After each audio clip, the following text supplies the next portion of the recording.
Não é novidade para ninguém que o governo monitora os cidadãos em todos os lugares. Os países vermelhos e os países ocidentais estão todos a bordo da Agenda 2030. Entre os responsáveis pelo financiamento do clima da ONU estão grandes bilionários e é muito estranho que eles estejam tão preocupados assim com o clima da Terra e não com questões básicas do cidadão, mas, como a Bíblia diz, os grandes mercadores da terra negociaram e ganharam muito dinheiro com a rameira, e ela é quem controla todas essas atividades. Há um acordo entre eles no qual eles são grandemente beneficiados e, em troca, por sua influência, eles dão o seu apoio a essas campanhas esdrúxulas. E a Agenda 2030 para o Desenvolvimento Sustentável das Nações Unidas, dentre algumas coisas, ela visa acabar com a pobreza e a fome em todas as suas formas e dimensões e proteger o planeta da degradação através do consumo e da produção sustentável e da adoção de medidas urgentes contra as alterações do clima. A ideia parece ser muito perfeita e acabará com todos os males do mundo e trará a paz e a cura eterna para o nosso planeta. No entanto, nunca foi escondido do domínio público que as pessoas que estão no comando dos assuntos mundiais têm uma agenda oculta e, desta vez, não é diferente. Segundo a ONU, essa agenda será alcançada através de uma aliança global que reunirá governos, setor privado, sociedade civil, sistema das Nações Unidas e outros intervenientes. E o setor privado inclui grandes empresas de tecnologia, grandes empresas farmacêuticas, grandes bancos comerciais, empresas de investimentos e a sociedade civil, o líder, não é outro senão aquele, o Fórum Econômico Mundial. Muito controverso isso, não? Agora, o objetivo real é muito diferente e, de acordo com especialistas, isso é mais sinistro e aterrorizante do que você pode imaginar. Através dessa Agenda 2030, eles planejam subjugar completamente os humanos e impor algumas limitações muito diabólicas à propriedade privada. Você já ouviu a frase "você não possuirá nada e será feliz"? Esse é exatamente o cenário assustador que a raça humana enfrentará no futuro e que não está muito longe. E essa agenda fala mais também, profundamente, sobre os planos para uma identificação digital para todos e como eles usarão incidentes caóticos, como o apagão da internet, para que todos participem mais de seus planos. E o que temos agora é literalmente a tokenização de todos os bens existentes para movê-los para esse novo paradigma da quarta revolução industrial. Isso é literalmente o que está a acontecer em todas as áreas e as pessoas simplesmente não reconhecem, pois a imprensa está a encobri-lo com todas estas distrações e às vezes o seu apoio, somente falando sobre pontos favoráveis dessa agenda. Estamos basicamente sendo adquiridos por grandes corporações e o negócio das grandes empresas do mundo agora é o nosso negócio. Você sabe que estamos ironizando, mas é isso que essas corporações estão dizendo para criar esse espaço onde eles querem empurrar as pessoas para esse novo sistema e certamente haverá caos e instabilidade. E esse pessoal é muito esperto nesse negócio de gerar o caos, para depois vir com a solução. Eles criam um problema e depois aparecem com a solução. Então, por exemplo, se houver uma pane geral no sistema financeiro ou setor comerciário e a internet cair por alguns dias, o que pode acontecer? As pessoas vão sair às ruas em busca de respostas para tentar descobrir o que está acontecendo. Será um caos e depois a internet volta e não será como a internet que temos agora.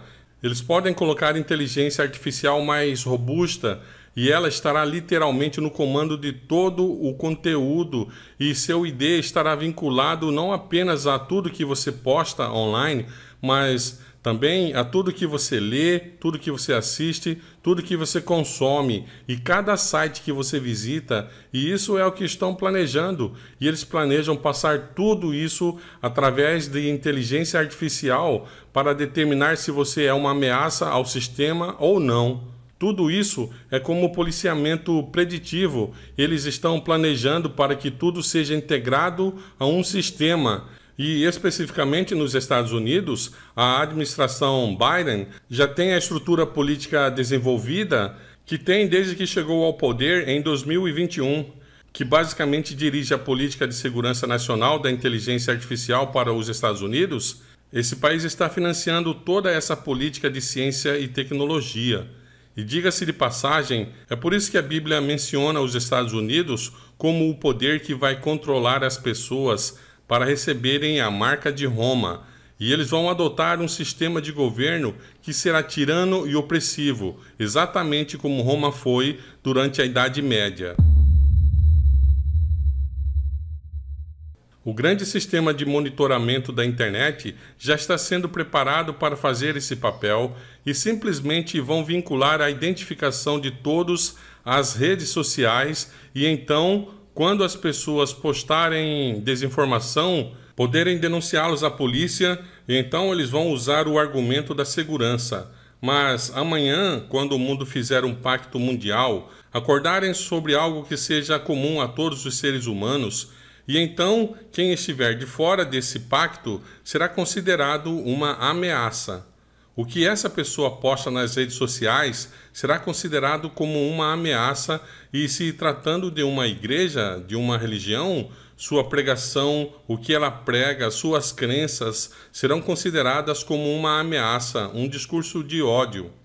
E talvez você possa estar pensando, bem, mas isso é muito fantasioso, só que não. Isso é um caminho sem volta.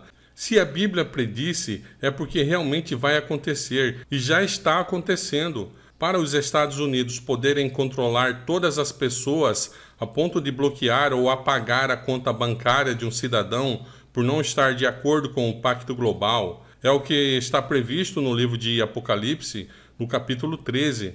Para esse país poder ter esse controle sobre o cidadão, não será algo que acontecerá da noite para o dia. Esse controle já está sendo implementado aos poucos. E até os militares na Europa propõem o uso da inteligência artificial. Em um relatório até 2023 do Laboratório de Inovação da Europol, estimou que até 2025, cerca de 90% do conteúdo disponível na internet será produzido com a ajuda da inteligência artificial. E o plano, segundo especialistas, é subjugar toda a população mundial e garantir que os humanos não possam mais pensar por si mesmos. E isso já acontece, por exemplo, quando você abre a tela de uma rede social, ali eles já colocam à sua disposição os conteúdos do seu interesse e você acha isso até muito confortável, muito cômodo. Às vezes você nem precisa pesquisar e o conteúdo chega para você de bandeja. Mas tenha certeza, tudo isso já está sendo monitorado. Porém, entenda uma coisa, não é que há uma pessoa te olhando pelo monitor ali, te monitorando, vendo cada passo que você dá, cada site que você acessa, não. Quando se fala de monitoramento, é que o seu histórico fica gravado, fica registrado e a qualquer momento pode ser acessado pelos responsáveis de direito ou a quem possa interessar com autorização judicial. Mas, na maioria das vezes, as informações sobre você são consumidas pelo próprio sistema, pelo próprio algoritmo, que vai usar de acordo com o interesse da rede, te prender o máximo de tempo possível, bem como pode te censurar também, automaticamente, de acordo com os seus procedimentos e a política deles. De maneiras que as pessoas no mundo todo já estão sob controle e tudo em nome da segurança. Em nome dela, as pessoas estão dispostas a perder a privacidade, pois a segurança é um bem maior que todos desejam. E esse é o ponto que precisamos atentar. Em nome da segurança, certamente eles vão implantar a marca de Roma. O vil tentador não é bobinho como muitos pensam. Ele conseguiu enganar anjos poderosos e superinteligentes, enganou a Eva, certamente vai enganar a maioria dos seres humanos. aproximadamente 2/3. Assim, sua obra final para cercar e sitiar o arraial do povo de Deus será provavelmente através de um engano em nome da segurança. Então, cria-se um problema e, em seguida, eles mesmos apresentam a solução. Como a segurança é um bem que todo mundo deseja, as pessoas estarão dispostas a pagarem o preço que for em nome dela. Assim, se eles disserem que temos um grande inimigo, que o mundo todo está sofrendo uma forte ameaça por um determinado inimigo, por exemplo, as alterações do clima, e precisamos lutar contra essa ameaça, contra esse inimigo, para podermos estar em segurança, as pessoas então estarão dispostas a pagar o preço, seja ele o tanto que for. Então, essas medidas indicadas pela ONU não se trata de um novo recomeço para a humanidade que trará paz e segurança para todo mundo, não. Mas sim para a implementação de uma nova ordem das coisas, visando preparar o mundo para a vinda do falso Cristo e ajuntar as pessoas do mundo inteiro para se aliarem a Satanás e lutarem contra Jesus na grande batalha do Armagedon. E é por isso que Deus está irado contra as nações, porque eles estão transgredindo os mandamentos de Jeová. As pessoas estão se unindo automaticamente do lado da rebelião, do lado dos anjos revoltosos, do lado da rebelião que começou no céu. As pessoas precisam entender que nós somos protagonistas e estamos vivendo o maior drama da história do universo. Nossa luta, a luta que cada um terá de enfrentar é essa: se posicionar ao lado dos mandamentos de Deus ou do lado do querubim rebelde. O tema central do conflito final gravitará em torno da lei de Deus, e como o católico guarda 8 mandamentos e os evangélicos guardam 9, então o sábado será a pedra de toque, porque quanto aos outros preceitos, o mundo religioso não tem nenhum problema com eles. Por isso o povo de Deus precisa estar preparado para viver dias difíceis, dias de provações, dias de fome, cansaço, zombaria, cancelamento, imprecações e, finalmente, um decreto de morte aguarda o povo de Deus. A tribo de Dan não consta na relação das 12 tribos que compõem o quadro do exército de Deus no final, os 144.000. E por que ela ficou de fora? Bem, não que haverá as 12 tribos literais, mas quando tinha uma batalha, as tribos de Israel eram divididas e fazia-se a conferência, uma espécie de chamada. Por isso, tem 12.000 de cada tribo. E a tribo de Dan não está configurada no exército de Deus no final. E por que não? Dan significa julgar, e o nome Daniel significa o Senhor é meu juiz. Sua mãe colocou esse nome em Dan porque disse que o Senhor a havia julgado.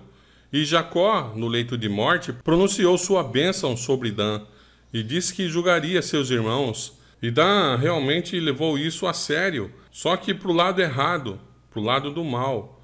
Deveria usar esse dom para o bem, fazer o bem, mas usou para o mal, falando mal de seus irmãos por trás, como uma serpente que pica o calcanhar do cavalo para derrubar o cavaleiro. E a língua da serpente é usada para representar o veneno, a calúnia, a difamação. E de fato, Dan agiu assim, exatamente como Satanás agiu lá no céu, que começou o seu projeto a difamar o caráter de Deus.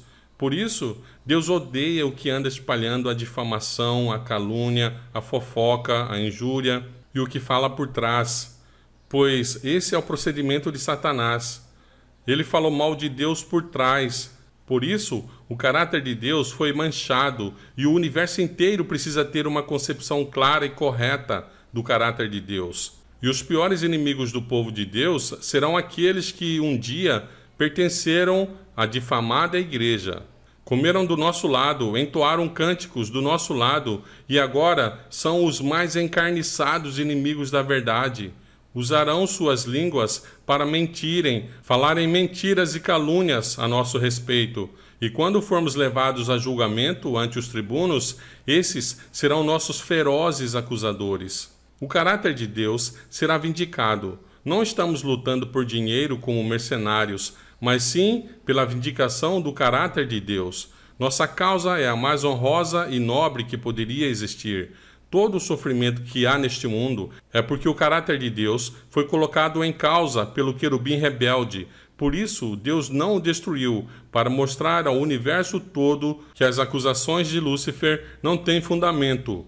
Custou a morte do Filho de Deus, a angústia de um planeta inteiro, por várias gerações, e finalmente Deus terá um povo no final da história que mostrará ao universo que Lúcifer está errado, que é possível sim guardar a lei de Deus, mesmo tendo uma natureza caída. Perderão tudo, serão considerados como dignos de morte. Seria um grande massacre da história da humanidade.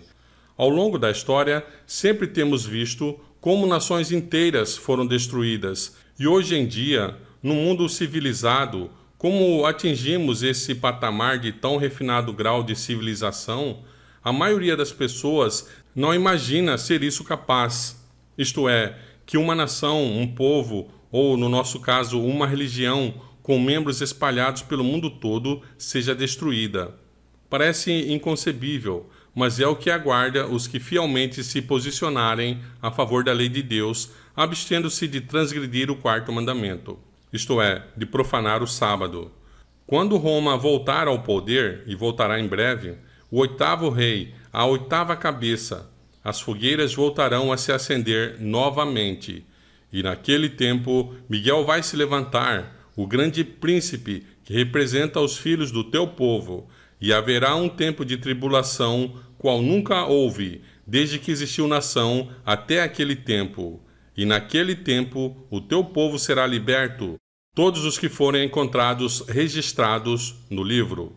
Importantes são as lições a serem aprendidas da experiência dos jovens hebreus na planície de Dura. Nos dias atuais, muitos dos servos de Deus, embora inocentes de qualquer obra má, serão levados ao sofrimento, humilhação e abuso às mãos daqueles que, inspirados por Satanás, estão cheios de inveja e fanatismo religioso. A ira do homem será especialmente despertada contra os que santificam o sábado do quarto mandamento. E por fim, um decreto universal denunciará a estes como dignos de morte. Os tempos de provação que estão diante do povo de Deus reclamam uma fé que não vacile. Seus filhos devem tornar manifesto que ele é o único objeto do seu culto e que nenhuma consideração, nem mesmo o risco da própria vida, pode induzi-los a fazer a mínima concessão a um culto falso. Para o coração leal, as ordenanças de homens pecaminosos e finitos se tornam insignificantes ao lado da palavra do eterno Deus, embora o resultado seja prisão, exílio ou morte. Como nos dias de Sadraque, Mesaque e Abdenego, no período final da história da terra, o Senhor operará poderosamente em favor dos que ficarem firmes pelo direito. Aquele que andou com os hebreus valorosos na fornalha ardente estará com os seus seguidores em qualquer lugar.